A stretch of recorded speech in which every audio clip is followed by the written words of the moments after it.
Have you ever faced a moment when something inside you whispered, "You're not strong enough. You are just a child. You can do it." But what if just for once that voice never existed? What if the only thing inside you was belief? In a quiet village nestled at the edge of an ancient forest, two brothers lived side by side. The older one was 10, the younger only 6.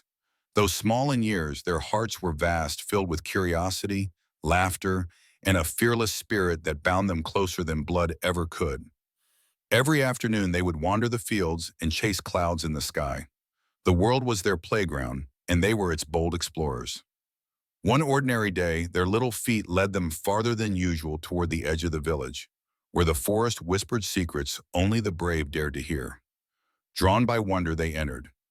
Deep within the woods, hidden beneath moss and stone, stood an old well, ancient and forgotten. Its round mouth was rimmed with vines, its darkness bottomless. The elder brother leaned forward to peer in. Maybe he wanted to see the bottom. But fate has its own plans, and in a sudden slip, he tumbled over the edge and vanished into the darkness. Silence. Then a scream. "Help! I fell!" The younger brother froze. His heart pounded like thunder in his tiny chest. For a moment he stood still, paralyzed by fear. No one else was around, no adults, no voices, just him and his brother in a well. But then something shifted. He scanned the area. Nearby, abandoned in the underbrush, lay a thick rope tied to an old, rusty bucket left by someone long ago. Without hesitation, he grabbed it. He tied the end tight and dropped the bucket down into the well, calling out, "Grab it! Hold on!" His brother did. And then the pulling began.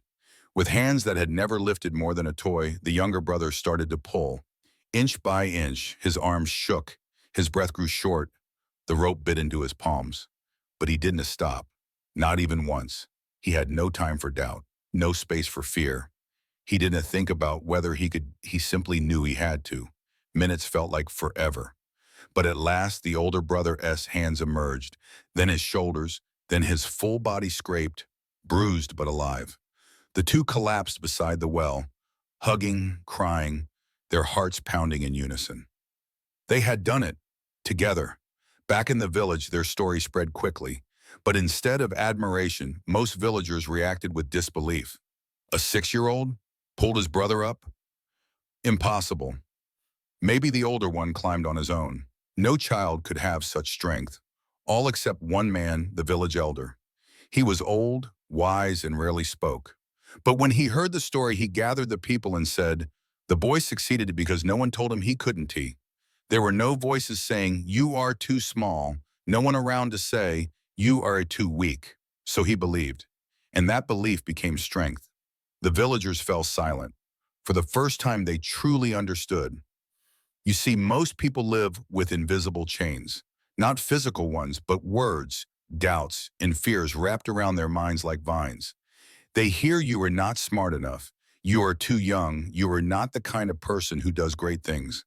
And the worst part, eventually they start repeating those things to themselves. But what if just for once those voices disappeared? Let me tell you a real story. In 2018, 12 boys and their soccer coach were trapped deep inside a flooded cave in Thailand. For days, the world watched with fading hope. Experts said it's impossible. They can survive. We can rescue them all. But a group of people believed otherwise. They didn't wait for certainty. They acted on belief. With courage, strategy, and sheer will, they brought every single boy out alive. Because when belief combines with effort, the impossible becomes possible. Back to you now. Ask yourself, what have I not done simply because I think I can? What if that belief is wrong? What if buried deep inside you is a power you've never touched, simply because someone once told you it wasn't there? And what if you stopped listening? The little boy in the forest didn't lift his brother with muscle. He lifted him with love and belief. No one told him he could, but no one told him he couldn't. And that made all the difference. So here's the truth. The limits you accept become the cage you live in, but belief, real belief, is the key. The next time you hear a voice say, "You can," stop and answer with a whisper that becomes a roar. Yes, I can. Don't to wait for permission to believe in yourself. Tune out the voices of doubt, whether they come from others or within. Remember, belief isn't about certainty, it's about possibility. Let this story be a mirror, not of who you are now, but who you could become, if only you chose to believe.